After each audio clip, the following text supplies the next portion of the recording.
యోబు గ్రంథం 14వ అధ్యాయం 4వ వచనం. 14వ అధ్యాయం 4వ వచనం. నాతో కలిసి, పాప సహితునిలో నుండి పాపరహితుడు పుట్టగలిగిన ఎంత మేలు. డైరెక్ట్గా అనకండి, కొంచెం సాగదీయాలి అక్కడ. అందరూ చెప్పాలి, ఎంత మేలు.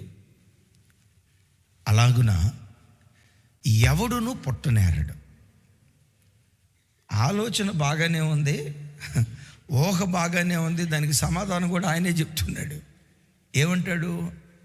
పాప సహితునుల నుండి పాపరహితుడు పుట్టగలిగిన యొడల ఎంత మేలు.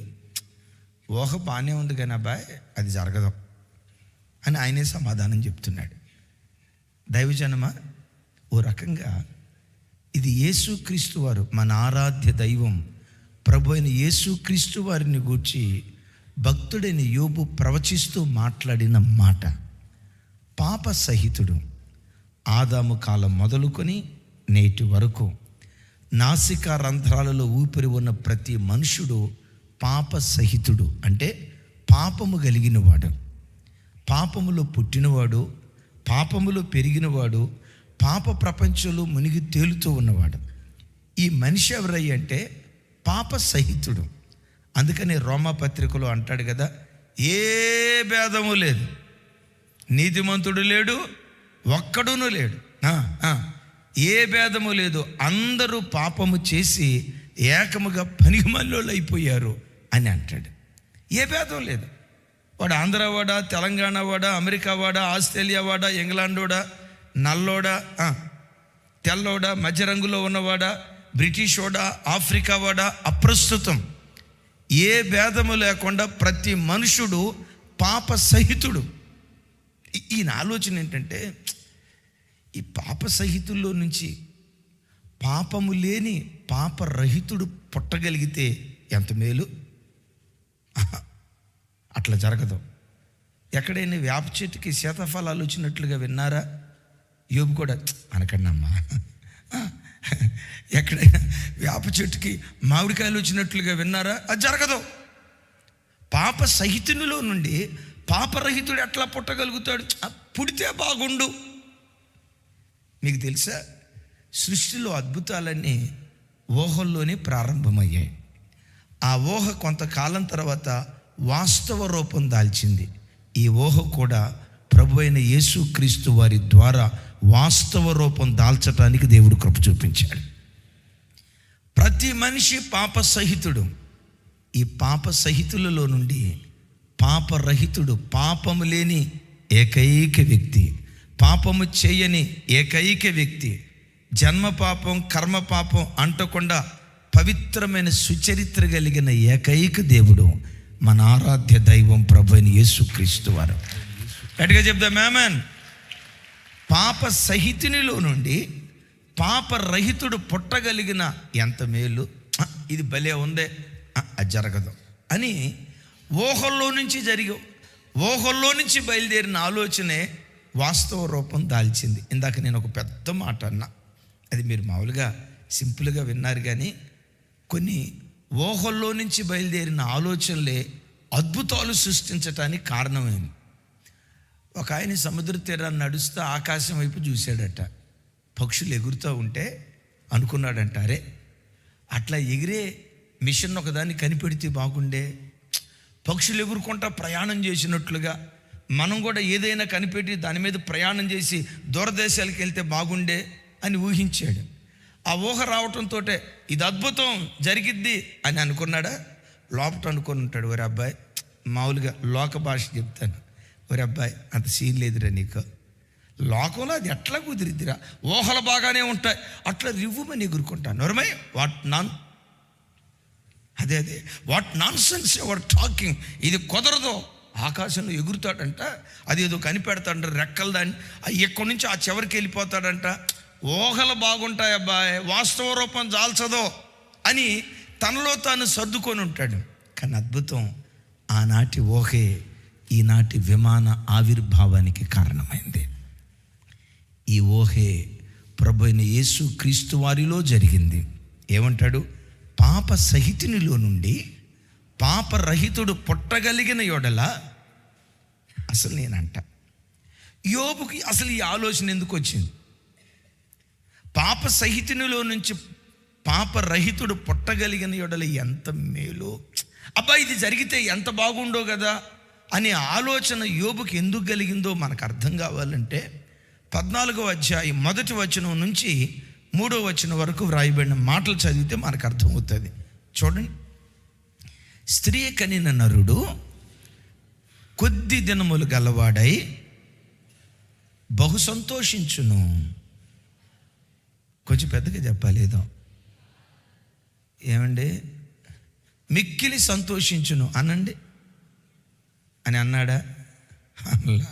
ఏమన్నాడు తెలుసా? స్త్రీ కనిన నరుడు కొద్ది దినములు గలవాడై బాధ నొందును అని అంటే బాగానే ఉంటుంది. కానీ ఏమన్నాడు అక్కడ? నాకు అసలు భలే బాధ అనిపించింది ఆ మాట చదివిన తర్వాత. మిమ్మల్ని కూడా ఒక మాట అడుగుతా. అన్నయ్య, నాకు ఏ బాధ లేదన్నయ్య. మరి యోబు ఎందుకు అన్నాడో నాకు తెలియదు, కానీ నా జీవితం మాత్రం 30 పువ్వులు 70 అమ్మా 60 కాయల్లాగా చాలా హ్యాపీగా ఉందండి. నాకే బాధ లేదండి, నేను చాలా హ్యాపీగా ఉన్నానండి. ఈ భూమి మీద మిక్కిలి సంతోషంగా బ్రతికే వాళ్ళు ఎవరై అంటే నేనేనండి అని, నాకు ఏ బాధ లేదు అని చెప్పేవాళ్ళు ఎవరైనా ఉంటే చేతులు ఎత్తండి అని అన్నం. మీ పరువు తీయను. అందుకని పెద్దలు ఒక మాట అంటారు, శీత కష్టాలు శీతయ్యి, పీత కష్టాలు పీతయ్యి, దానికి కొనసాగింపు గీత కష్టాలు గీతయ్యి. అంటే ఎవరికి ఉండే కష్టాలు. నరుడు, స్త్రీ కనిన నరుడు కొద్ది దినములు గలవాడే ఆ కొద్ది దినాలు కూడా ఏమైనా సంతోషంగా బ్రతుకుతున్నాడంటే మిక్కిలి బాధ నొందుతాడు. 2వ వచనం, పువ్వు వికసించినట్లు వాడు పెరిగి వాడిపోవును. చూడండి. ఏంటంటే ఇటు చూడండి రా తల్లి, ఏంటంటే ఇది చూడండి. 2 సంవత్సరాల క్రితం తీసాం, ఇప్పటికీ అదే గ్లో.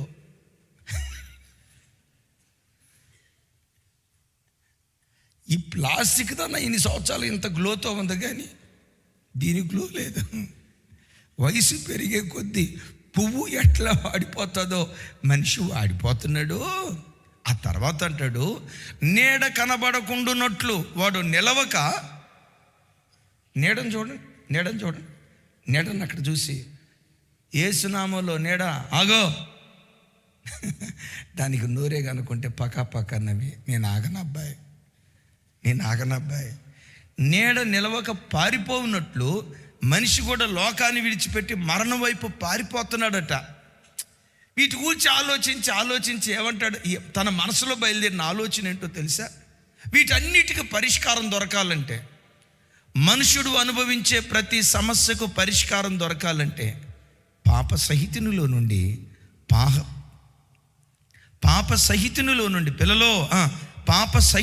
నుండి పాపరహితుడు పుట్టగలిగితే ఈ సమస్యలన్నిటికీ అద్భుతమైన పరిష్కారం దొరుకుతుంది.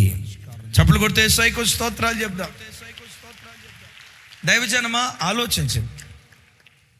యోబు ఎలాంటి మాటలు మాట్లాడటానికి కారణం ఏంటంటే, స్త్రీ కనిన నరుడు కొద్ది దినములు గలవాడై మిక్కిలి బాధ నొందుతాడు, పువ్వు రాలిపోయినట్లుగా రాలిపోతాడు, సాగిపోయే నీడ త్వరగా వెళ్ళిపోయినట్లుగా మనుషుడు తన ఆయుష్కాలాన్ని ముగించుకొని లోకం విడిచిపెట్టి వెళ్ళిపోతాడు. ఇలాంటి పరిస్థితులన్నీ జరుగుతాయి అని అసలు ఈ మాట ఎందుకు రాశాడు? 14వ అధ్యాయంలో 3 ప్రశ్నలు ఉంటాయి. నంబర్ 1, పాప సహితునిలో నుండి పాపరహితుడు పుట్టగలిగిన యెడల ఎంత మేలు? క్వశ్చన్. నెక్స్ట్ క్వశ్చన్, నరులు మరణమైన తర్వాత ఏమవుతారు? సెకండ్ క్వశ్చన్, చనిపోయిన వాడు మరలా బ్రతుకుతాడా? Third question. 3 ప్రశ్నలు ఈ 14వ అధ్యాయంలో రాసి ఉన్నాయి. అసలు ఇలాంటి ఆలోచనలు యోబుకి ఎందుకు వచ్చాయో తెలుసా? తన కుటుంబంలో, తన పిల్లల జీవితాల్లో జరిగిన మరణం, తాను కోల్పోయిన పరిస్థితి, తన ఇంట్లో జరిగిన ఒకే రోజు 10 మంది పిల్లలు కళ్ళ ముందు చనిపోతే ఆ మరణం ఒకసారి ఆలోచించండి. ఆ మరణంలో నుండి ఈ దివ్యమైన ఆలోచనలు పుట్టుకు రావటానికి కారణమైంది. నేనంట మానవ జీవితంలో ఎప్పుడు శ్రమ నేర్పే ఆధ్యాత్మిక పాఠాలు ప్రపంచంలో ఏ యూనివర్సిటీ నేర్పదు. ఒక మనిషిని తత్వవేత్తగా మార్చేది, భవిష్యత్తును గురించి ఆలోచింపజేసేది ఏముందిలే ఈ జీవితంలో, ఎందుకు ఈ పిచ్చి జీవితం కొరకు ప్రాకులాడటం, ఏముందిలే ఈ లోకంలో అని నైరాశ్యానికి ఒక వ్యక్తిని తీసుకెళ్లే స్థలం ఏదో తెలుసా? హౌస్ డెడికేషన్కి వెళ్తే ఆ నైరాశ్యం రాదు, పెళ్లి కార్యక్రమానికి వెళ్తే ఆ నైరాశ్యం రాదు, ఓ ఫంక్షన్కి వెళ్తే ఆ నైరాశ్యం రాదు. ఇలాంటి నైరాశ్యాన్ని ఒక వ్యక్తికి నేర్పే స్థలం ఏదో తెలుసా? సమాధుల తోట. ఏ మొక్కలు కూడా ఆమెనల్లా ఏది నేర్పుతుంది తమ్ముడు? సమాధుల తోట ఉంది చూసారా? మరణం కలిగిన స్థలం ఉంది చూసారా? మన కళ్ళ ముందు తిరిగి, మన కళ్ళ ముందు పెరిగి, మన కళ్ళ ముందు నడియాడిన వ్యక్తి మన కళ్ళ ముందు కుప్పలాగా కూలి లోకంలో నుంచి కొనిపోబడితే చూసి ఏముంది ప్రభా, నేను కూడా ఏదో ఒక రోజు ఇలా కాలగర్భంలో కలిసిపోవలసిందే కదా, ఏ రోజుకైనా ఈ లోకాన్ని నేను విడిచిపెట్టాల్సిందే కదనని ఓ తెలియని దైవికమైన ఆధ్యాత్మిక చింతన ఒక వ్యక్తిలో ఎప్పుడు ప్రారంభమవుతుందంటే ఇలాంటి సిచ్యువేషన్స్లోనే. యోబు చుట్టూతా 10 మంది పిల్లలు ఒకే రోజు చనిపోతే ఆ ఆలోచనల మధ్యలో యోబుకు ఇలాంటి దివ్యమైన ఆలోచన బయలుదేరింది. దీని గురించే ప్రసంగి గ్రంథకర్త ఇలా అంటాడు. ప్రసంగి గ్రంథం 7వ అధ్యాయం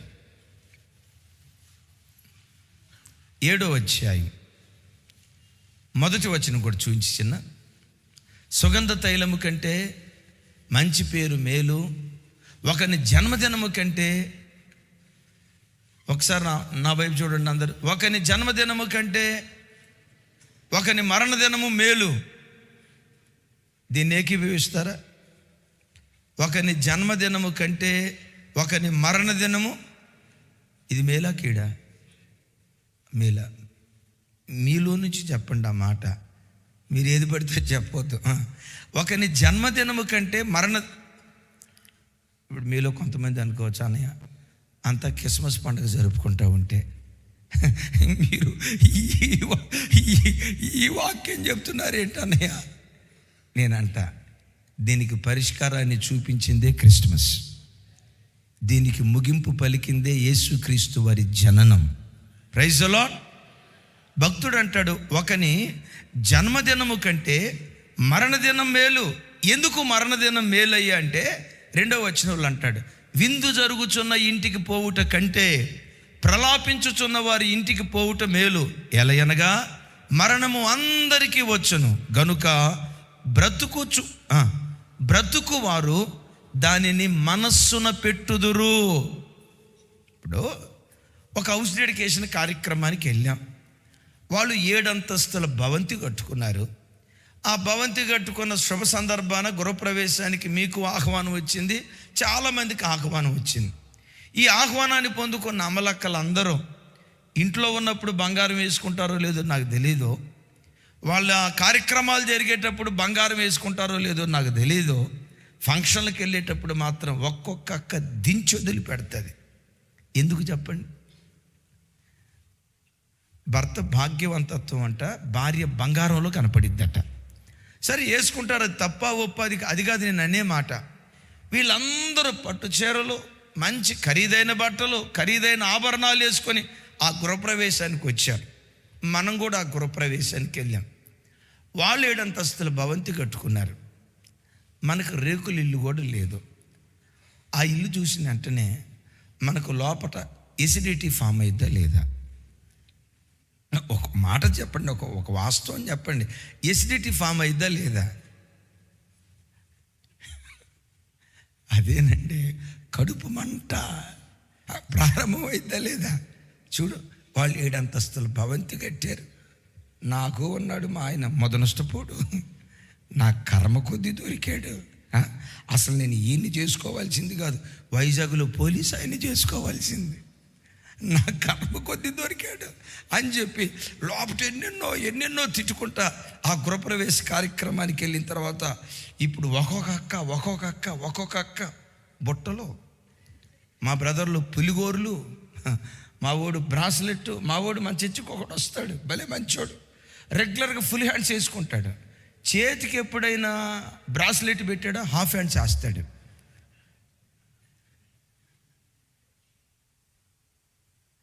నేను చెప్తే సెట్టిగాడని అక్కకి చెప్పి అక్క చేత చెప్పించా. ఇక ఆ తర్వాత మానేసాడు. అంటే వేసుకోవద్దు అని కాదు, అక్కడ వేసుకోవటం వేసుకోపోవటం కాదు. ఇట్లా సహజంగా ఈ కార్యక్రమానికి వెళ్ళినప్పుడు మనిషికి తెలియకుండా నాకు లేదే బంగారం, వీళ్ళు కట్టుకున్నారు అంటే వాళ్ళ మీద అసూయ కాదు, కానీ మనకు లేదనే ఒక్కింత బాధ. నేను ఇలా సంపాదించుకుంటే బాగుండేదిగా, నేను ఇలా మేడమెద్దలు కట్టుకుంటే బాగుండేదిగా, మేము ఇలా బంగారాన్ని సంపాదించగలిగితే బాగుండేది కదని విందు జరుగుతున్న ఇంటికి వెళ్తే భూలోక పాశలు పుట్టుకొస్తాయి. విందు జరిగిన ఇంటికి కాకుండా మరణం జరిగిన ఇంటికి వెళ్ళండి. ఆ శవాన్ని చూసిన వెంటనే, యేసయ్యా ఒకరోజు నేను కూడా ఇలాగే అయిపోతా కదా, యేసయ్యా ఈ శవం ఎలా పండుకొని ఉందో నేను కూడా అంతేగా, చచ్చిపోయిన ఈ శవం ఎట్లా సమాధి చేస్తున్నారో, నేను ఎంత సంపాదించినా చివరికి నా పర్మనెంట్ స్థలం 6 గజాల స్థలమే కదా, ఇంతే కదా ప్రభా, ఈ చిన్న జీవితం కోసం ఎందుకు ప్రభా, లోపటి నుంచి ఏం పుట్టుకొస్తో తెలుసా, ఈ కొద్ది ఆయుష్కాలం నీ కొరకు బ్రతికే కృప దయచేయ్యా, పరలోక రాజ్యానికి యోగ్యుడిగా బ్రతికే కృప దయచేయ్యా. ఆ చనిపోయిన వ్యక్తిని చూడటంతో గుండెల లోపటి నుంచి పుట్టేది ఏంటో తెలుసా, అయ్యా నాకేది దూరం చేసినా పరలోకాన్ని దూరం చేయకయ్యా, నీ రాజ్యాన్ని దూరం చేయకయ్యా, నీతో యుగాయుగాలు బ్రతికే భాగ్యం దయచేయ్యా అని తెలియకుండా ప్రతి మనిషి మనసులో నుంచి ఆ ఆలోచన బయలుదేరి, మరణం ఆ ఒక్క వ్యక్తికే కాదు, మరణం ఆ అమ్మాయికి ఒకదానికే కాదు, మరణం ఈ వ్యక్తులకు మాత్రమే కాదు, మరణము అందరికీ సంప్రాప్తించునని బ్రతికున్న ప్రతి మనిషి మరణం మీద మనసు పెడతాడు. నీకు తెలుసా, హృదయం లోపట ఎప్పుడైతే దుఃఖం ప్రారంభమవుతుందో కింద ముఖం హృదయాన్ని గుణపరుస్తుందట. Praise the lord. కింద ముఖం అంటే దుఃఖ ముఖం, హృదయంలో దుఃఖం ఉందనుకోండి, అలాంటి స్థితి చూసిన వెంటనే హృదయంలో నుంచి ఒక పరివర్తన ప్రారంభమై, వద్దు నేను ఇట్లా బ్రతకొద్దు, నేను కూడా మంచిగా బ్రతకాలి, నేను కూడా నీతిగా బ్రతకాలని ఆ కిన్నమైన ముఖం హృదయాన్ని గుణపరుస్తుందట. యేసయ్యకి మహిమ కలుగును గాక. చూడండి ప్రసంగి గ్రంథం 7వ అధ్యాయం 2-3 వచనాలు నాతో కలిసి చెప్పండి. ఎలయనగా మరణము అందరికీ వచ్చును గనుక బ్రతుకువారు దానిని మనసున పెట్టుదురు, నవ్వుట కంటే దుఃఖపడుట మేలు. ఎలయనగా కిన్నమైన ముఖము హృదయమును గుణపరుచును. ఏది మేలంట? నవ్వుట కంటే, చెప్పాలి, నవ్వుట కంటే దుఃఖపడుట మేలు. కిన్నమైన ముఖము హృదయాన్ని గుణపరుస్తుంది. ఏది మేలు? దుఃఖపడుట మేలు. అందుకనే ప్రార్థనలు మోకరించేటప్పుడు అరుపులతో కేకలతో చేసే ప్రార్థన కంటే మూలుగులతో దుఃఖంతో చేసే ప్రార్థన శక్తివంతమైన ప్రార్థన. ఎందుకు తెలుసా? కిన్నమైన ముఖం, దుఃఖంతో కూడుకున్న హృదయం, దుఃఖంతో కూడుకున్న ప్రార్థన ఆ వ్యక్తి హృదయాన్ని పవిత్రపరచడం ప్రారంభిస్తుంది. Praise the lord. భక్తుడైన యోబు తన కుటుంబంలో జరిగిన వీటన్నిటిని చూసిన తర్వాత ఒక దివ్యమైన జీవిత పాఠం నేర్చుకోవటం ప్రారంభించాడు. తను నేర్చుకున్న జీవిత పాఠంలో మొట్టమొదట తను అనే మాట ఏంటంటే, స్త్రీ కనిన నరుడు కొద్ది కాలము గలవాడై మిక్కిలి బాధనొందును అంటాడు. మనుషుని యొక్క లైఫ్ స్పాన్ గురించి మాట్లాడుతున్నాడు. మనుషుని యొక్క లైఫ్ స్పాన్, జీవితకాలపు ఆయుష్ను గురించి మాట్లాడుతున్నాడు. దీని గురించే యోబు భక్తుడే కాదు, భక్తుడైన దావీదు గారు మాట్లాడుతూ ఇలా అంటాడు. చూడండి ఆ మాటలు. కీర్తనల గ్రంథం 39వ కీర్తన 4-5 చరణాలు నాతో కలిసి. యెహోవా నా అంతము ఎట్లుండున్నది, నా దినముల ప్రమాణము ఎంతైనది నాకు తెలుపుము. నా ఆయువు ఎంత అల్పమైనదో నేను తెలుసుకొనగోరుచున్నాను. నా దినముల పరిమాణము నీవు బెత్తడంత చేసి ఉన్నావు. నీ సన్నిధిని నా ఆయుష్కాలమంతయు లేనట్టే ఉన్నది. యేసయ్యకు మహిమ కలుగునుగాక. అందరు నా వైపు చూడండి. భక్తుడైన యోబు 14వ అధ్యాయం 1వ వచనంలో, చిన్న మాట అలాగే ఉంచు, 14వ అధ్యాయం 1వ వచనంలో రాయబడిన మాట, స్త్రీ కని నరుడు కొద్ది దినములు గలవాడై మిక్కిలి బాధనందును. కొద్ది సంవత్సరాలంటే బాగుండేది, సంవత్సరాలు అనకపోతే అనకపోయాడు. కొద్ది నెలలన్నా బాగుండేది. అక్కడేం ఏ మాట పెట్టాడో తెలుసా? కొద్ది దినములు గలవాడై, కొద్ది వారాలు కూడా కాదు, కొద్ది దినములు గలవాడై ఈ లోకంలో విడిచిపెట్టి వెళ్ళిపోతాడు అని మనిషి సంగతి చెప్తే, ఇదే మాట భక్తుడైన దావీదు గారు మాట్లాడుతూ, అయ్యా నా కళ్ళ ముందు ఎంతోమంది కాలగర్భంలో కలిసిపోతున్నారు. నా కళ్ళ ముందు మహారాజుగా ఊరేగిన సౌలు ఇలా ముగించబడ్డాడు. నా ప్రాణ స్నేహితుడిగా పిలువబడిన యోనాతాను చిన్న వయసులో ఇలా అయిపోయాడు. దేవా, నా అంతం ఎట్లా ఉంటుందో నాకు తెలియచేయవా? నా ముగింపు ఎలా ఉంటుందో నాతో మాట్లాడవా? నా చివరి దినాలు ఎలా ముగించబడతాయో ఒకసారి నాకు బయలుపరచు అని దావీదు చేస్తున్న ప్రార్థన. బిడ్డలారా, ఎప్పుడైనా ఒకసారి మీరు ఆలోచిస్తూ నా వైపు చూసి ఈ మాట వినండి. ఇంకొక 40 సంవత్సరాల తర్వాత నేను ఎట్లా ఉంటా? ఈరోజు అద్దంలో ముఖాన్ని చూసుకొని చాలా చక్కగా ఉన్నానే, చాలా అందంగా ఉన్నానే, నా జుట్టు చాలా పొడుగుందే, నేను చక్కటి దేహదారుఢ్యం కలిగిన వాడినే. ఈరోజున్న నీ ఆరోగ్యాన్ని, అందాన్ని బట్టి కొన్నిసార్లు నువ్వు అతిశయించావు, మంచిదే. అలాగే చూస్తూ చూస్తూ 50 సంవత్సరాల తర్వాత నేను ఎలా ఉంటా? నా రూపురేఖలు ఎలా ఉంటాయి? చనిపోయే ఆఖరి క్షణాల్లో నేను ఎలా చనిపోతా? ఈరోజు మహారాజులాగా, మహారాణిలాగా నేను ఊరేగించబడుతున్నా, నిజమే. నా ముగింపు, నా అంతం, నా ముగింపు ఎలా ఉండబోతుంది? ఎప్పుడైనా దేవుని సన్నిధిలో ఈ ఆలోచన చేసావా?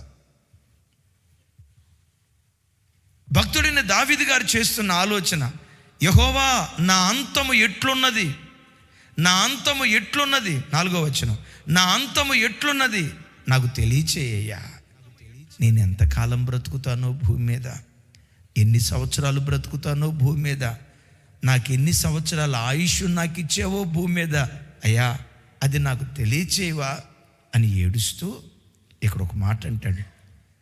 సో దేవుడు తెలియజేశాడు, దావీదు నువ్వు 70 సంవత్సరాలు గ్యారెంటీ, 70 సంవత్సరాలు బ్రతుకుతావు అని దావీదుకు చెప్పి ఉంటాడేమో.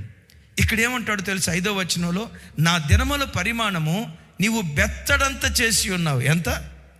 నా దినముల పరిమాణము బెత్తడంత చేసి ఉన్నావు. ఏంటి బెత్తడు? బాల్యము, యవ్వనం, నడి వయస్సు, వృద్ధాప్యం, ఇదే జీవితం. బెత్తడంటే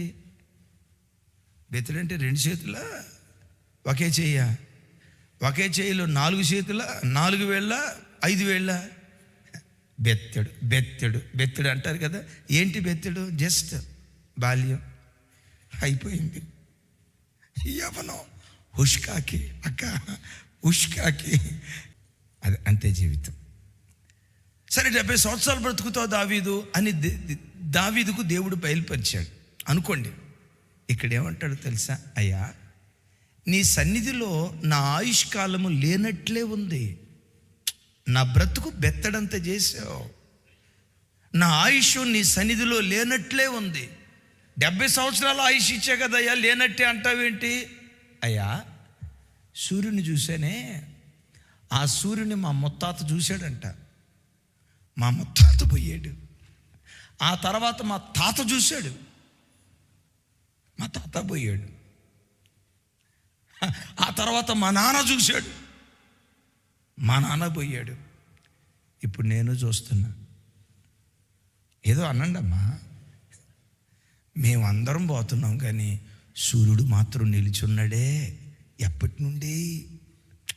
వేల సంవత్సరాల నుంచి సూర్యుడు నిల్చున్నాడు.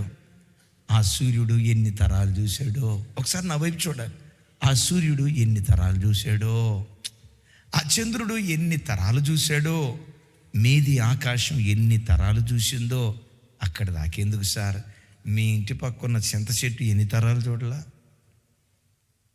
వాటి ఆయుష్తో పోలిస్తే, సూర్య చంద్ర నక్షత్రాదుల ఆయుష్తో పోలిస్తే, భూమి ఆయుష్తో పోలిస్తే, మా ఇంటి ముందు నాటబడిన చింత చెట్టు ఆయుష్తో పోలిస్తే నా ఆయుష్ లేనట్టే ఉందయ్యా.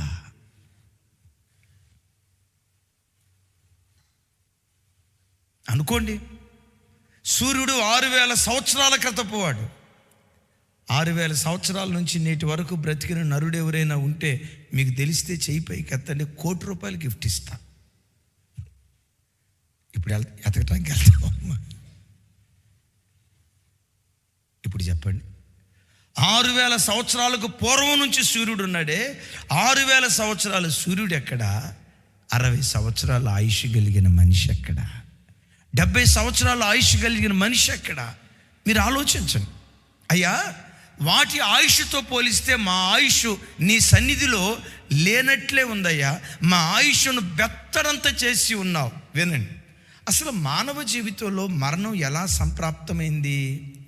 ఆదాము చేసిన పాపాన్ని బట్టి మానవ జీవితంలో మరణం సంప్రాప్తమైంది. లేఖనం అంటుంది కదా, పాపము వలన వచ్చు జీతం. ఆదాము పాపం చేయక మునుపు దేవుడు ఎలా చిరంజీవో, దేవుడు ఎలా చిరకాలం బ్రతికేవాడో, తొల్లిటి మానవుడు కూడా చిరకాలము బ్రతికేవాడిగా దేవుడు పుట్టించాడు. దేవుడు ఎట్టివాడో తొల్లిటి మానవుడు ఆదాము కూడా అట్టివాడే.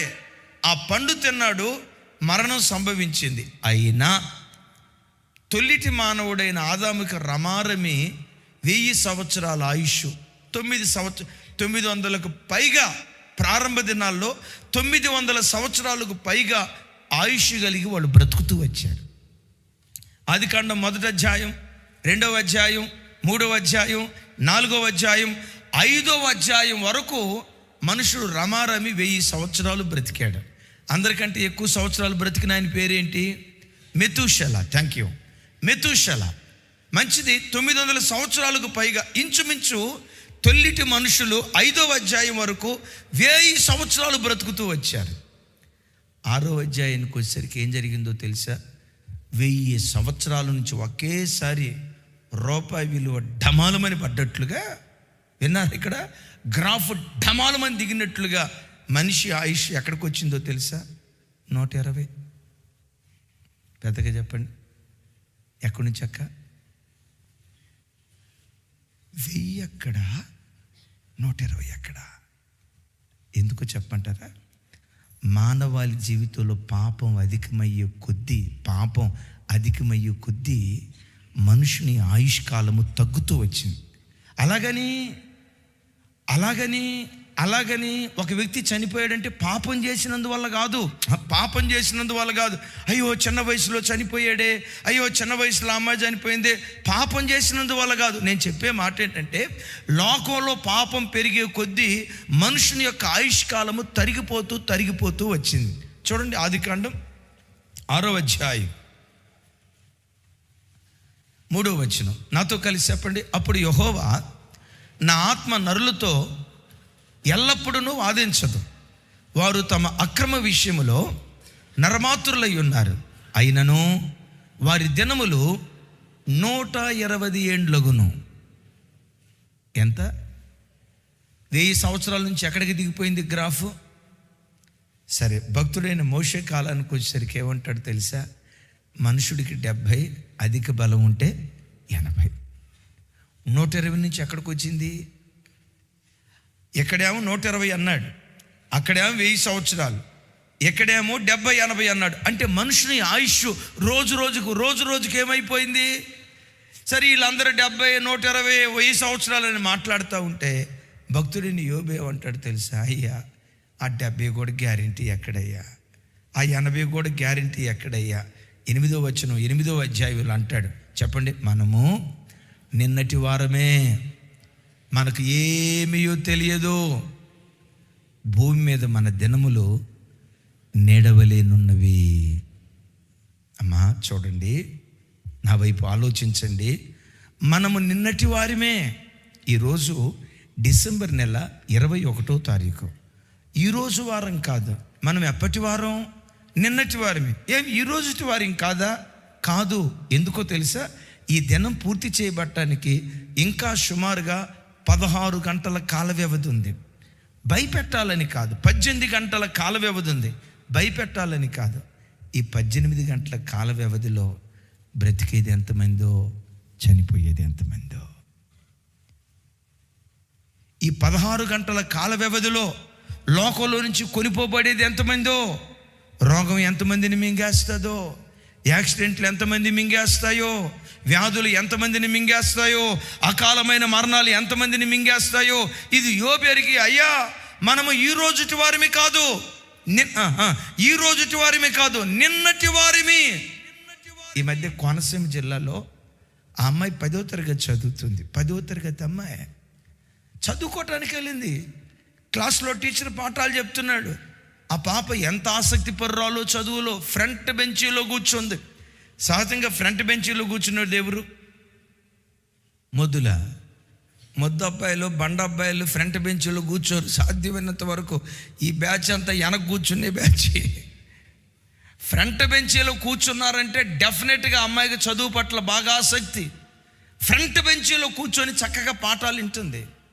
10వ తరగతి చదివే అమ్మాయి పాఠాలు వింటూ ఆ బెంచ్ మీద నుంచి అలా ఒరిగి నేల మీద పడి చనిపోయింది. ఎందుకు చనిపోయింది? Heart stroke. వయసు ఎంత? 60 కాదు, 120 కాదు, 40 సంవత్సరాలు కాదు. 10వ తరగతి అంటే జస్ట్ 16 సంవత్సరాల లోపు పసిబిడ్డ. మనం నిన్నటి వారి, ఈరోజుటి వారి కాదు. అయ్యా ఈరోజు గడవటానికి ఇంకా 16 గంటల కాల వ్యవధి ఉంది, ఇంకా 18 గంటల కాల వ్యవధి ఉంది. ఈ 18 గంటల కాల వ్యవధిలో ఎంతమంది ఈ దినం చూడలేక లోకంలో నుంచి వెళ్ళిపోతారో మనకు తెలీదు. అందుకనే ఎప్పుడు మనసులో మనము నిన్నటి వారిమే, ఎంతలో కనపడి అంతలో మాయమైపోయే ఆవిరి వంటి వారిమే. నువ్వు డబ్బున్న వాడివైనా, దరిద్రుడివైనా, ఐశ్వర్యవంతుడివైనా, కడు పేదవాడివైనా, సంపన్న స్థితిలో ఉన్నవాడివైనా, చాచే స్థితి కలిగిన వాడివైనా, ఒకటి గ్రహించు, ఎంతలో కనపడి అంతలో మాయమైపోయే ఆవిరి లాంటిది మన బ్రతుకో. భార్యకి ఆరోగ్యం బాగాల, సరిగ్గా ఉద్యోగం చేస్తే కాదు అని వాలంటీర్ రిటైర్మెంట్ పెట్టుకొని తన వృద్ధాప్యంలో తన భార్యను చక్కగా చూసుకోవాలి. పదే తరచుగా అనారోగ్యానికి గురవుతుంది. ఈ కొడుకులు కూతుర్లు వాళ్ళు చూసుకునే సమయం వాళ్ళకి లేదు, వాళ్ళ బరువులు, వాళ్ళ బాధ్యతలు ఉన్నాయి. నా భార్యను చక్కగా చూసుకోవాలని ఉద్యోగం మధ్యలో వాలంటరీ రిటైర్మెంట్ ఇచ్చాడు. వినారు ఈ మాట? వాలంటరీ రిటైర్మెంట్ ఇచ్చాడు. ఆ వాలంటరీ రిటైర్మెంట్ ఇచ్చి ఆ వాలంటరీ రిటైర్మెంట్ రోజు సన్మాన సభ ఏర్పాటు చేశారు. ఆ ఆఫీస్ వాళ్ళు, తన భార్య, తాను, బంధువులు ప్రక్కనే కూర్చున్నారు. ఆ ఆఫీస్ వాళ్ళందరూ, అయ్యా ఇంతకాలం నువ్వు చక్కగా ఉద్యోగం చేసావు, థ్యాంక్ యూ, చాలా నమ్మకమైన ఉద్యోగం అని ఆ దండలేసి సన్మానం చేస్తున్నారు. ఆయనతో పాటు ఆయన భార్యకు కూడా సన్మానం చేస్తా అందరూ ఏమన్నారు తెలుసా? ఇలాంటి దినాల్లో కూడా, ఈ దినాల్లో కూడా భార్యని ఎంత ప్రేమగా చూసుకునే వాళ్ళు ఉన్నారా? ఎంత గొప్ప ధన్యురాలో కదా ఈవిడ. భార్యను చూసుకోవటానికి ఉద్యోగానికి రిటైర్మెంట్ ఇచ్చాడే, ఎంత మంచి భర్తో కదా అని అందరూ పొగుడుతున్నారు. భార్య మేడ మీద దండేశారు. ఆ దండేసిన తర్వాత ఊగుతూ ఉంది. విచిత్రం, బంధువులందరూ చూస్తుండగా ఏ భార్య కొరకు రిటైర్మెంట్ అయ్యాడో, వాలంటీర్ రిటైర్మెంట్ తీసుకున్నాడో, ఆ భర్త కళ్ళ ఎదుటే భార్య హార్ట్ స్ట్రోక్ వచ్చి చచ్చిపోయింది. పాప అని అనొద్దు, తప్పేం కాదు. ఇవి విన్నప్పుడల్లా నా ముగింపు ఎప్పుడో, నా అంతం ఎప్పుడో, నేను ఎలా ఈ లోకాన్ని విడిచిపెట్టి వెళ్ళిపోతాను, నా మరణదినం ఎప్పుడో. ఈ భయం, మరణం తర్వాత జీవితాన్ని కూర్చిన ప్రత్యక్షత ప్రతి వ్యక్తి గుండెల్లో తప్పకుండా ఉండాలి. అయితే నేను అంటాను, యోబు కళ్ళ ముందు తన పిల్లలు ఇవన్నీ ఇలాంటి ఘోరమైన మరణాలు జరుగుతూ ఉంటే యోబు మనసులో బయలుదేరిన ఆలోచన ఏంటో తెలుసా? ఈ సమస్య పరిష్కరించబడాలంటే, ఏ సమస్య? మరణం అనే సమస్య పరిష్కరించబడాలంటే, మానవాళి జీవితంలో మరణం మరి అన్నడు కనపడకుండా మరణానికే మరణం కలగాలంటే, పాప సహితునిలో నుండి పాపరహితుడు పుట్టుకొని వస్తే మరణం నిరర్ధకం చేయబడతాడు. మరోసారి ఈ మాట చెప్తున్నాను. ఈ మరణం అనే ఈ సమస్య ఉందే, ఈ అకాల మరణాలనే ఈ సమస్య ఉందే, కించిత్ ఆయుష్తో కొనిపోబడే ఈ సమస్య ఉందే, అసలు మానవాళి జీవితంలో మరణం అనేది లేకుండా మనుషుడు చిరంజీవిగా చిరకాలము జీవించేవాడిగా మనిషి బ్రతకాలంటే, ఈ పాప సహితునిలో నుండి పాపరహితుడు ఒక్కడు పుట్టుకొని వస్తే మరణం మింగివేయబడుతుంది, మనిషి యుగాయుగాలు బ్రతుకుతాడు. ఆలోచన బాగానే ఉంది, కానీ అది ఎట్లా జరిగిద్ది? పాప సహితునిలో నుండి పాపరహితుడు ఎట్లా పుట్టుకొస్తాడు? రాదు రాదు రాదు రాదు, ఇది కుదరదులే, ఇది సక్సెస్ అయ్యే ఆలోచన కాదులే అని యోబు అనుకుంటా వచ్చాడు. అంతటితో ఆగాడా? అయ్యా, ఈ కొద్ది దినాలే కదా, సంతోషంగా సాగిపోయినాయన అన్నట్లుగా మనిషి జీవితం ఏమైనా ఉందా? మనిషి ఆయుష్యము కొద్ది దినాలు చేశావు, ఆ కొద్ది దినాలు కూడా మిక్కిలి మిక్కిలి, ఇంకోసారి చెప్పాలి, మిక్కిలి బాధతో బ్రతుకుతాడయ్యా. మీరు అనొచ్చు, ఏమండి అలాంటప్పుడు మనిషిని దేవుడు ఎందుకు పుట్టించాడండి? మిక్కిలి బాధ అనుభవించడానికి దేవుడు ఎందుకు పుట్టించాడండి అని అంటారా? ఏదేను తోటలో ఆదామును కలుగు చేసినప్పుడు తొల్లిటి మానవులకు బాధ లేదు. దేవుడు వాళ్ళని ఎక్కడుంచాడంటే ఏదేను తోటలో ఉంచాడు. ఏదేను అనే పేరు కొన్ని అర్థం ఏంటో తెలుసా? ఆహ్లాదము అనండి. ఇంకోసారి, ఏదేను అనే పేరు కొన్ని అర్థం ఏంటంటే ఆహ్లాదము, అంటే ఆహ్లాదకరమైన స్థితిలో తొల్లిటి మానవుని దేవుడు ఉంచాడు. ఎప్పుడైతే పాపం చేశాడో భూమి మీద ముళ్ళు ప్రారంభమైంది, ఒక్కొక్క వ్యక్తికి ముళ్ళు గుచ్చుకోవటం ప్రారంభమైంది. పాపం చేసిన తర్వాతే మానవాళి జీవితంలో బాధలు ప్రారంభమయ్యాయి. నేనంట, తొలిటి మానవుడు ఆదాముకి ఏమైనా బాధలు ఉన్నాయా? కొంచెం గట్టిగా చెప్పాలి. ఆదాము, నాకు ఆహారం ఎట్లా, నాకు భోజనం ఎట్లా, నాకు పండ్లు ఎట్లా, నాకు నీళ్ళు ఎట్లా అని ఏమైనా ఆలోచించాడా? ఆదాము పుట్టక మునిపే అన్నిటినీ కలుగు చేసి ఆ తర్వాత ఆదామును పుట్టించాడు. ఎందుకు పుట్టించాడో చెప్పంటారా? నాకు పుట్టబోయే నా బిడ్డకు ఏది కొదువు కాకూడదు. వాడు త్రాగటానికి నీళ్లు కావాలిగా, నదులు దేవుడు ఏర్పాటు చేశాడు. వాడు తినటానికి వృక్షఫలాలు కావాలిగా, వృక్షఫలాలు ఏర్పాటు చేశాడు. వాడు బ్రతకటానికి గాలి కావాలి కదా, గాలిని కలుగు చేశాడు. వాడు బ్రతకటానికి వెలుతురు కావాలి కదా, అన్నిటినీ కలుగు చేసిన తర్వాత ఆదామును దేవుడు కలుగు చేశాడు. యేసయ్యకి మహిమ కలుగును గాక. దైవజనమా, దేవుడు తొల్లిటి మానవుని ఎంత ఆహ్లాదకరమైన స్థితిలో ఉంచాడంటే, అతడు పుట్టక మునిపే అన్నీ కలుగు చేసిన తర్వాత తనకు కుమారుణ్ణి, ఒక కుమార్తెను దేవుడు కలుగు చేసుకున్నాడు. మీ ఇక్కడికి ఒక మాట చెప్తాను.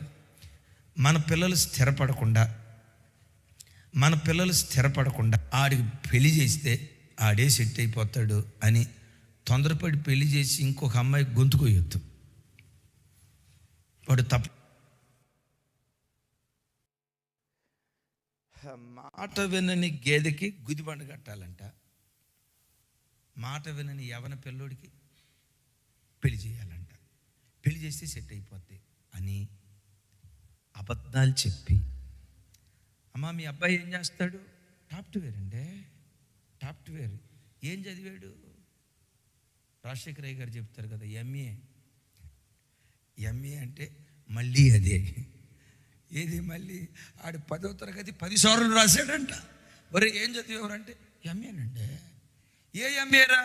మళ్ళీ 10. ఇట్లా అబద్ధాలు చెప్పి పొరపాటున ప్రతి యవ్వన బిడ్డ చూడండి. అట్లాగని స్థిరపడలేదని 30 సంవత్సరాల దాకా ఆగమని కాదు నేను అనేది. ఒకవేళ దేవుడు మిమ్మల్ని సేవకు పిలిస్తే సేవకు రండి. నేను అంటాను 25-30 సంవత్సరాల లోపే ప్రతి బిడ్డ అన్ని కోణాల్లో స్థిరపడుదురుగాక. గట్టిగా చెప్దాం ఆమేన్. అయితే వివాహం కాక మునిపే, పిల్లలు పుట్టక మునిపే ఒక తండ్రిగా కాబోయే తండ్రికి ఉండాల్సిన కాబోయే తండ్రికి ఉండాల్సిన లక్షణాలు ఏంటంటే, పిల్లలు పుట్టక మునిపే నీ పిల్లలకు కావలసిన ప్రతిదీ నువ్వు ఏర్పాటు చేసేవాడివి ఉండాలి. ఒక యవ్వన బిడ్డ వచ్చాడు, అనయ్య ఓ 10 లక్షల రూపాయలు మిగిలినాయి అనయ్య, దేవునికి ఇవ్వాల్సింది ఇచ్చాను అనయ్య. 10 లక్షల రూపాయలు మిగిలినాయి అన్నయ్య. ఏం చేద్దాం అనుకుంటున్నాను తమ్ముడు? ఏం చేద్దాం అనుకుంటున్నావు తమ్ముడా? పిల్లల పేర, ఒకటి పేర 5 లక్షలు, ఇంకొకరి పేర 5 లక్షలు, 10 లక్షలు ఫిక్స్డ్ డిపాజిట్ చేద్దాం అనుకుంటున్నాను అన్నయ్య అన్నాడు.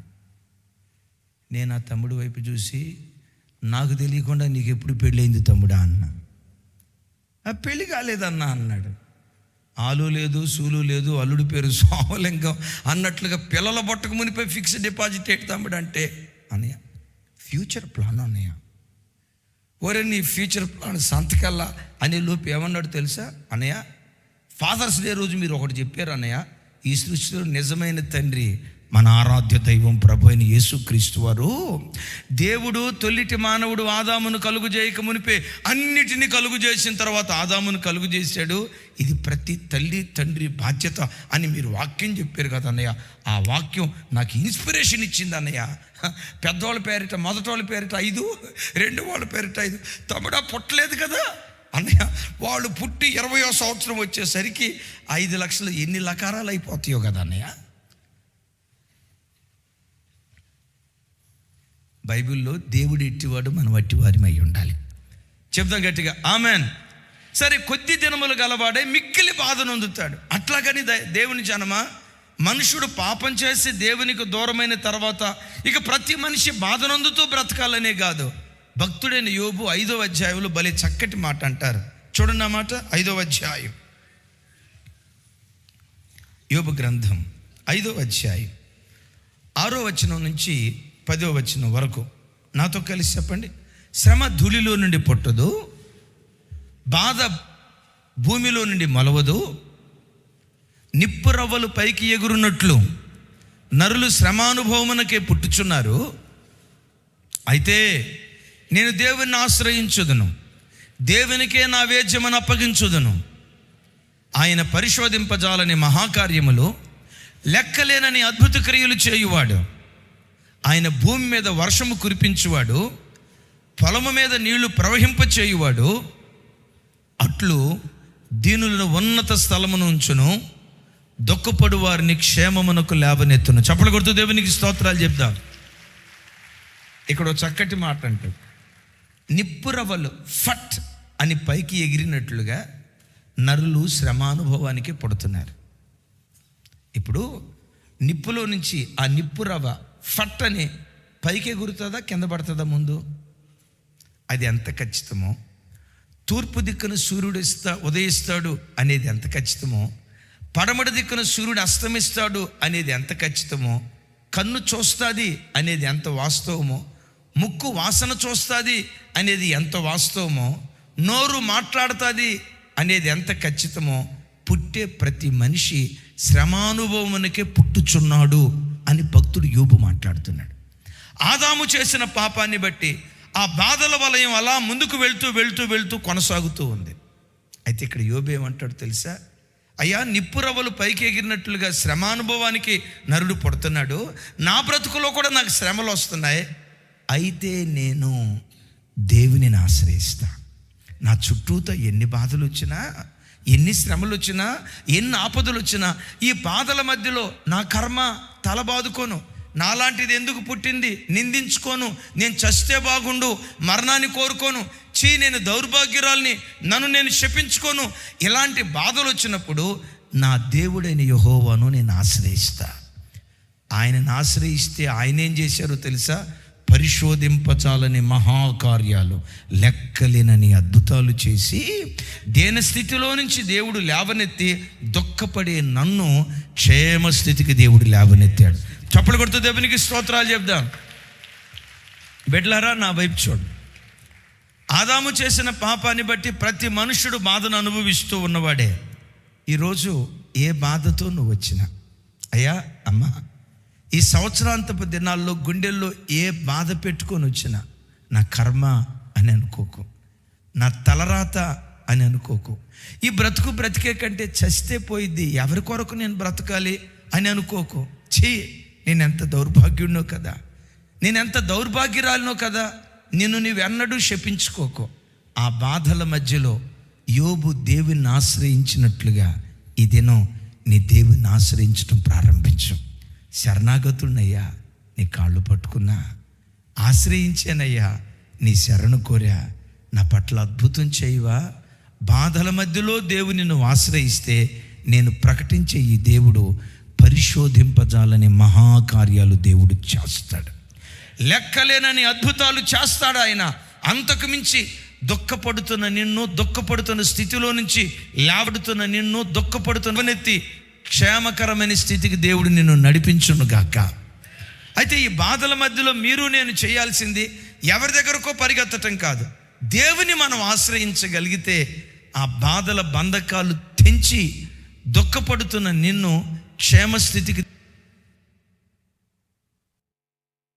నా బాధకు పర్మనెంట్ విరుగుడు కలగాలంటే నిన్ను ఆశ్రయించడం కాదు కానయ్యా, దీనికి మించి ఒక అద్భుతం జరిగితే దీనికి పర్మనెంట్ సొల్యూషన్ ఏం జరగాలి? యోబు, పాప సహితునిలో నుండి పాపరహితుడు పుట్టుకొచ్చిన యోడల ఎంత మేలు. రైట్. మూడో మాట ఏమంటాడంటే చూడండి అక్కడ, యోబు గ్రంథం 14వ అధ్యాయం 2వ వచనం. 14వ అధ్యాయం 2వ వచనం. నాతో కలిసి, పువ్వు వికసించినట్లు వాడు పెరిగి వాడిపోవును, నీడ కనబడకపోవున్నట్లు వాడు నిలవక పారిపోవును. పువ్వును చూసినప్పుడు, అది వికసించినప్పుడు ఎంత అందంగా ఉంటుందో, యవన వయసు వచ్చినప్పుడు, మంచి నడి వయసుకు లోపున్నప్పుడు, యవన వయసు నడి వయసు మధ్యలో మనిషి ఎంత అందంగా ఉంటాడో, ఎంత చక్కగా ఉంటాడో, ఎంత దేహదారుఢ్యంతో ఉంటాడో. వయసు ఉడికిపోయే కొద్దీ పువ్వు తన అందాన్ని కోల్పోయినట్లు, పువ్వు తన సొగసును కోల్పోయినట్లు, సౌందర్యాన్ని కోల్పోయి అది రాలిపోయినట్లుగా నీ బలం రాలిపోద్ది, నీ అందం రాలిపోద్ది, నీ సౌందర్యం రాలిపోద్ది. రాలిపోయిన పువ్వు ఎంతో, మానవాళి బ్రతుకు కూడా అంతే. నా జీవితంలో యేసన్న గారిని చూస్తూ పెరిగా, చిన్నతనంలో ఆయన్ని చూస్తూ పెరిగా. మేము ఉండే ప్రాంతానికి దగ్గర కాబట్టి చూస్తూ పెరిగా. ఆయన మంచి నడి వయసులో, కాస్త యవ్వన వయసు దాటి నడి వయసులో ఉన్నప్పుడు ఆయన చూసా. చక్కటి అందగాడు, మంచి అత్తరి, చక్కటి దేహదారుఢ్యం కలిగిన వాడు, నక్కులు కలిగిన కురులు ఆయనవి, భలే చక్కగా ఉంటాడు. ఆయనకి వృద్ధాప్యం, పూర్తి వృద్ధాప్యం ఏమి రాలేదు, కానీ వయసు ఉడికిపోయే కొలది వృద్ధాప్యం వచ్చేటప్పటికి ఆయనకు కిడ్నీలు కాస్త ఇబ్బంది అయిపోయి చనిపోయే ఆఖరి క్షణాల్లో ఆయన ముఖం చూస్తే పుట్టెడు దుఃఖం అనిపిస్తుంది. చనిపోయే ఆఖరి క్షణాల్లో ఆ పడక మీదే ఉండి, అదిగో చూడండి, ఆ పడక మీదే ఉండి కామెరలు మేబీ జాండీసేమో, కళ్ళన్నీ పచ్చగా అయిపోయాయి, పెదాలన్నీ ఎండిపోయాయి, ఆ ముఖం ఎర్రగా ఉండే ముఖం నల్లగా. అసలు ఒకప్పుడు చూసిన అన్నేనా ఈయన? ఎంత గొప్ప సేవకుడు ఇలా ఎందుకు ముగించబడ్డాడో తెలుసా? సాధారణమైన వ్యక్తి జీవితంలో జరిగితే ఎవడు మనసు పెట్టడం. ఆ గొప్ప భక్తుని జీవితం నాకు మీకు నేర్పుతున్న పాఠం ఏంటో తెలుసా? పువ్వు ఒకప్పుడు అందంగా కనపడుతుంది, దాని అందం సౌందర్యం ఎట్లా రాలిపోతుందో, వాడిపోతుందో, ఒకరోజు మనం అందరం వాడిపోతాం. ఇది జీవితం. అయితే యోబు మనసులో ఉంది ఏంటంటే, అరే సూర్యుడు కొన్ని వేల సంవత్సరాల క్రితం ఉన్నాడే, ఆయనవన్నీ తరగలేదే. చంద్రుడు కొన్ని వేల సంవత్సరాల నుంచి ఉన్నాడే, నేటికి ప్రకాశిస్తూ ఉన్నాడే. నక్షత్రాలు కొన్ని వేల సంవత్సరాల నుంచి ఉన్నాయే, వాటి ప్రకాశం నేటికి తరగలేదే. మన ప్రకాశం ఎందుకు ఇలా రాలిపోతుంది? ఇలా జరగకుండా ఉండాలంటే, ఇలా జరిగితే దీనికి పరిష్కారం దొరికిద్దిరా. ఏం జరిగితే? పాప సహితునిలో నుండి పాపరహితుడు పుట్టుకొని వస్తే మనిషికి ఇక మరణం, వాడిపోవటం ఉండదు, నిరంతరం ప్రకాశించేవాడిగా ఉంటాడు. చప్పలు కొడుతూ దేవునికి స్తోత్రం. ఇది ఈ భక్తుని మనసులో బయలుదేరిన ఆలోచన. ఎంతటితో ఆగాడా? మానవ జీవితాన్ని గురించి మాట్లాడుతూ 3వ వచనంలో అంటాడు, 2వ వచనంలో అంటాడు, ఇది సాగిపోయే నీడ లాంటిది. చూడండి ఆ మాట, నీడ కనబడకుండా పోవునట్లు వాడు నిలవక పారిపోవు. ఇక్కడ నిలబడ్డాం తల్లి, అక్కడ నీడ అట్లా వెళ్ళిపోతుంది. మీలో ఎవరైనా ఆ నీడ దగ్గరికి పరిగెత్తుకుంటా వెళ్ళి నీడను పట్టుకొని, నువ్వు కదలకూడదు, ఇదిగో నేను చెప్తున్నా కదలకూడదు, నువ్వు అక్కడే ఆగాల, నువ్వు అక్కడే ఆగి ఉంటావు, అది మాత్రం పోతూనే ఉంటుంది. ఈ వయసును చూసారా, ఈ ఆరోగ్యం ఉంది చూసారా, చూస్తూ ఉంటుండగానే ఎట్లా దాటిపోయాయి. మొన్న ఒక అన్న వచ్చాడు, అన్న నా బర్త్డే నన్న ప్రార్థన చేయండి అన్నాడు. 60 సంవత్సరాలు. నేను అడిగా, అన్న ఈ 60 సంవత్సరాలు ఎట్లా సాగిపోయింది అన్న. ఏమంటాడు తెలుసా, ఈ 60 సంవత్సరాలు ఎట్ట గతించిందో నాకు అర్థం కాలేదన్న, నాకైతే నిన్నే పుట్టినట్టుగా ఉందన్నా. ఏవైనా కోరికలు ఉన్నాయా అన్న, ఏవైనా కోరికలు ఉన్నాయా అన్న. నవ్వుతా అంటాడు, అది తీరని కోరికలే అన్న అన్నాడు. నేను ఒక చిన్న అప్లికేషన్ దేవుని దగ్గర పెడతా, ఆ తీరని కోరిక ఏంటో ఒకసారి చెప్పు అన్న అంటాడు. అన్నయ్య ఇంకొక 30 సంవత్సరాలు వెనక్కి తీసుకెళ్తే బాగుండు అన్నయ్య. ఇక అది కుదరదులే కదా. ఇది సాగిపోయే నీడ లాంటిది. ఈ నీడను ఎవ్వడు వెనక్కి తీసుకురాలేడు. నీడ ఎంత అస్థిరమో నా బ్రతుకు కూడా అంతే అస్థిరమని భక్తుడైన యోబు మాట్లాడుతున్నాడు. ఒక భక్తుడైన యోబు మాట్లాడటం మాత్రమే కాదు, దీని గురించి భక్తుడైన దావీదు గారు ఇలా అంటాడు. చూడండి ఆ మాట, దినవృత్తాంతాల మొదటి గ్రంథం 29వ అధ్యాయం 15వ వచనం.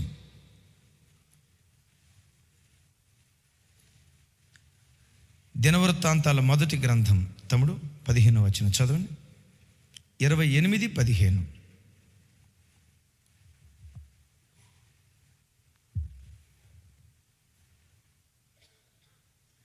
దినవృత్తాంతాల మొదటి గ్రంథం అయినది,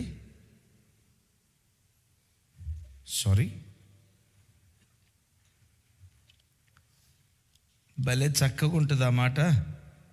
ఒకసారి అందరూ మీ బైబిల్ తెరవండి, చూడండి. 29-15. నేనేం చెప్పాను మరి, నువ్వేం చూపించావు తమ్ముడా? ఓరే నాయనా, రైట్, నాతో కలిసి చెప్పండి. మా పితరులందరి వలె మేము నీ సన్నిధిని అతిథులం, పరదేశులమై ఉన్నాము. మా భూనివాస కాలము నీడ అంత స్థిరముగా ఉన్నవాడు ఒకడునూ లేడు. విన్నారు ఇక్కడ, మా బ్రతుకు నీడంత అస్థిరమయ్యా, స్థిరంగా ఉన్నవాడు ఒకడునూ లేడు. మా బ్రతుకు నీడ అని చెప్తూ పైన ఖరీదైన మాట అంటాడు, మేము నీ సన్నిధిని అతిథులము, పరదేశులమై ఉన్నాం. యేసయ్యకు మహిమ కలుగును గాక. ఎవరమాట? ఈ భూలోకానికి మనం ఎవరమాట? అతిథులు. మన ఇంట్లో ఎన్ని రోజులు ఉంటారు? మీరు హైదరాబాద్ వాళ్ళమ్మా, పల్లెటూరులోనైతే 10 రోజులు, నెల రోజులు. ఏమంటే వారం రోజులు దాటిందంటే పొమ్మని లేక పొగబెట్టినట్టు ఏదో ఒక కార్యక్రమం చేయాల్సిందే. హైదరాబాద్లో కుదరదు. ఉద్యోగాలు, భార్యాభర్త ఉద్యోగాలు కష్టమే. నేనంట, ఇంట్లో అతిథి పర్మనెంట్గా ఉండగలుగుతాడా? పెద్దగా చెప్పండి. అతిథి పర్మనెంట్గా ఉండగలుగుతాడా? ఈ భూమి మీద నీ జీవితం అతిథి లాంటిది. అతిథి లాగొచ్చావు. కానీ ఒక అద్భుతమైన మాట చెప్తాను, గుండెల్లో రాసుకోండి ఈ మాట. నువ్వు దేవుని సన్నిధిలో బ్రతికితే ఈ భూమి మీద దేవుడు నిన్ను అతిథిలాగా చూస్తాడు. మన ఇంట్లో రోజు పచ్చడితో వండుకుంటాం. ఆ రోజే చుట్టం వస్తే, ఆ రోజే అతిథి వస్తే, నాకు తెలిసి మిమ్మల్ని చూస్తూ ఉంటే చుట్టాలు వచ్చినప్పుడు కూడా కారం పెట్టేటట్టే ఉన్నారు. ఏమండి, తన స్తోమతకు మించి అతిథి వచ్చారంటే ఏం చేస్తారు? ఏమండి, అతిథి వచ్చారంటే రోజు ఇంట్లో పచ్చడి వండుకున్నా, కూరగాయలు వండుకున్నా, అతిథి రావటంతో కోడి మాంసం, మేక మాంసం, గొర్రె మాంసం, మన స్థాయికి మించి అతిథిని గౌరవంగా చూసుకుంటాం. నేనంట, ఈ చిన్న ఆయుష్కాలం దేవుని సన్నిధిలో బ్రతుకు.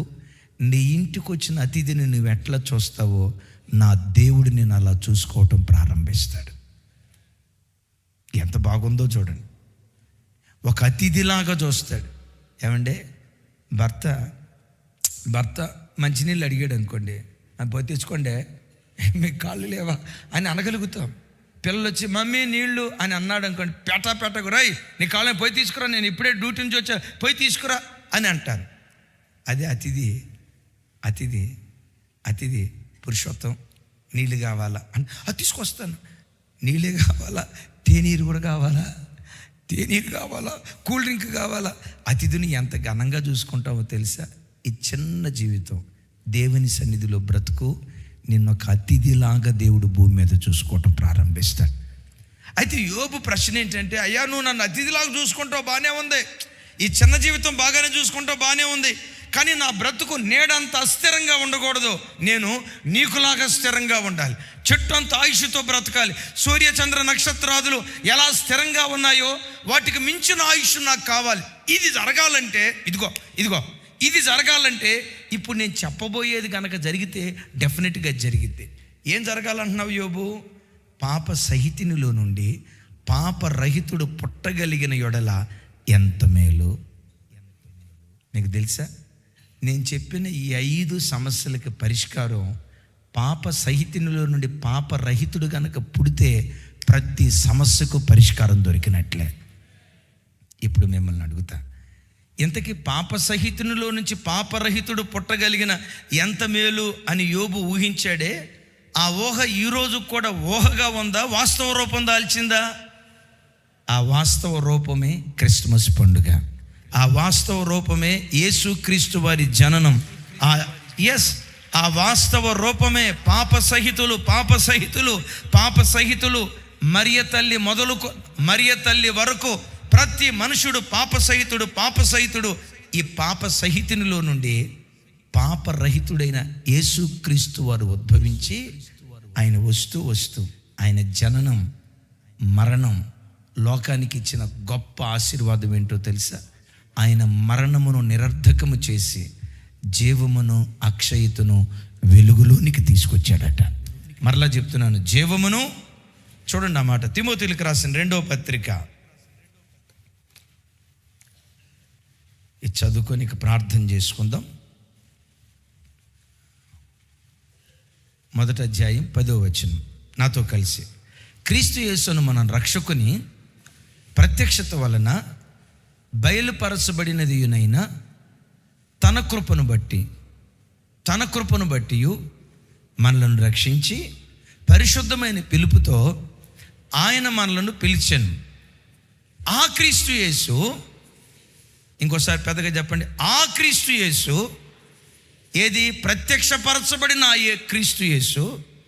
డిసెంబర్ 25వ తారీఖు అని ప్రపంచమంతా క్రిస్మస్ పండుగ జరుపుకుంటుందే, క్రిస్మస్ దినాన లోకంలో ఉద్భవించిన ఆ క్రీస్తు యేసు మరణమును నిరర్ధకము చేసి జీవమును అక్షయతను స్వార్థ ద్వారా వెలుగులోనికి తీసుకొచ్చాడు. నరుల ఆయుష్కాలం కొద్దిదయ్యా. మనుషుడు కూడా చిరంజీవిగా బ్రతకాలంటే పాప సహితునిలో నుండి పాపరహితుడు పుట్టగలిగిన ఎంత మేలు అని అన్నాడే. పాప సహితునిలో నుంచి పాపరహితుడైన యేసుక్రీస్తు వారు ఉద్భవించారు. ఆయన ఉద్భవించడం ద్వారా మరణం మింగివేయబడింది, జీవము అక్షయత వెలుగులోనికి వచ్చినట్లుగా లేఖనం ఉంటుంది. ఇప్పుడు యేసుక్రీస్తుని కలిగిన మనం ఉన్నాం. మనుషులందరికీ వచ్చినట్లుగా మనకే మరణం వస్తుంది. కానీ విచిత్రం ఏంటో తెలుసా? మరణించిన మరణం మరలా బ్రతుకుతాం, పరలోక రాజ్యం చేరతాం. దేవుడు ఎలా యుగాయుగాలు చిరంజీవిగా ఉంటాడో ఆయన పిల్లలైన మనం కూడా చిరకాలము బ్రతికే వారిగా దేవుడు మనలను మారుస్తాడు. అప్పుడు మనకివ్వబోయే దేహం ఇలాంటి దేహం కాదు. ఇది క్షయమైపోయే దేహం, ఇది బలహీనమైన దేహం, ఇది ప్రకృతి సంబంధమైన దేహం, ఇది రోగంతో నిండుకున్న దేహం. పునరుద్ధానపు దేహం ఉందే, అక్షయ శరీరాన్ని దేవుడు మనకు అనుగ్రహించబోతున్నాడు. ఏ శరీరం? ఈ అక్షయ శరీరం మానవాళికి రావాలంటే పాప సహితునిలో నుండి పాపరహితుడు పుట్టుకుంటూ రావాలి. ఆ పాపరహితుడైన యేసుక్రీస్తు వారు ఉద్భవించారు. ప్రపంచ మానవాళ్ళందరికీ జీవమును అక్షయతను పంచి ఆయన పరలోకానికి ఆరోహణమయ్యారు. ఆయన రక్తంతో కడగబడి ఆయన కొరకు ఎవరెవరు బ్రతుకుతూ క్రీస్తులో పుట్టిన వారిగా జీవిస్తారో వారందరూ పరలోక రాజ్యంలో అక్షయులుగా బ్రతికే భాగ్యం దేవుడు మనకు అనుగ్రహిస్తాడు. చెప్దాం గట్టిగా ఆమెన్. అయితే ఒక చిన్న ప్రశ్న, ఇది వచ్చే ఆదివారం చెప్తాను. వేప చెట్టులో నుంచి మామిడికాయలు వస్తాయా? చెప్పండి. పాప సహితుల్లో నుండి పాపరహితుడు పుట్టుకొస్తాడా? అదేమో రాదు అన్నారు, మరి ఇక్కడికి వచ్చేసరికి సైలెంట్ అయిపోయారేంటి? వేప చెట్టులో నుంచి మామిడికాయలు పుట్టుకొస్తాయా? వేప చెట్టులో నుంచి సపోటాకాయలు పుట్టుకొస్తాయా? చేదైన చెట్లో నుంచి తీయని ఫలాలు వస్తాయా? పాప సహితుల్లో నుండి పాపరహితుడు పుట్టుకొస్తాడా? అరే, ఏమైనా అర్థం ఉందా? నిజమే, మీరు చెప్పేది నిజమే. మరి పాప సహితునిలో నుండి పాపరహితుడు పుట్టాడు అని అంటున్నాం కదా, ఇది ఎలా సాధ్యం? ఇది ఎలా సాధ్యం? వచ్చే ఆదివారం ఫస్ట్ సెషన్లో విందాం. అట్టి కృప దేవుడు మనందరికీ దయచేయునుగాక.